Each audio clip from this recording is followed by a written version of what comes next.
गोलंदाजांना घाम फोडणारा, चेंडू सीमापार करणारा टीम इंडियातील स्फोटक फलंदाज युवराज सिंगचं करिअर संपवण्यामागे विराट कोहलीचा हात असल्याचा गंभीर आरोप माजी भारतीय फलंदाज रॉबिन उथप्पाने केला आहे.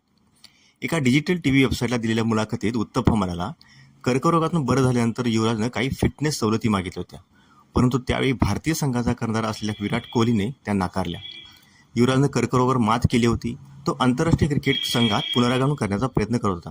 यावेळी युवराजनं फिटनेस टेस्टमध्ये गुण कमी करण्याची विनंती केली होती, परंतु संघ व्यवस्थापनानं ती नाकारली, असा दावा उथप्पानं केला आहे. भारतीय संघाचं नेतृत्व हे विराट कोहलीकडे होतं. यावेळी त्याने युवीचं ऐकलं नाही. सर्व काही विराटच्या मनाप्रमाणे घडलं, असंही उथप्पा पुढे म्हणाला. युवीने जेव्हा फिटनेस टेस्टमध्ये 2 गुण कमी करण्याची विनंती केली तेव्हा त्याला ते मिळाले नाहीत. त्यानंतर त्याने परीक्षा दिली, कारण तो संघाबाहेर होता. तो फिटनेस टेस्ट उत्तीर्ण झाला, संघात आला, मात्र त्याची चॅम्पियन ट्रॉफीमधील कामगिरी खराब झाली आणि नंतर त्याला संघातून काढून टाकलं. अखेर 2019मध्ये युवराज सिंगनं आंतरराष्ट्रीय क्रिकेटला रामराम केला. ही माहिती तुम्हाला कशी वाटली हे आवर्जून सांगा आणि चॅनलवर तुम्ही पहिल्यांदा आला असाल तर सबस्क्राईब करा, लाईक आणि शेअरही करा. धन्यवाद.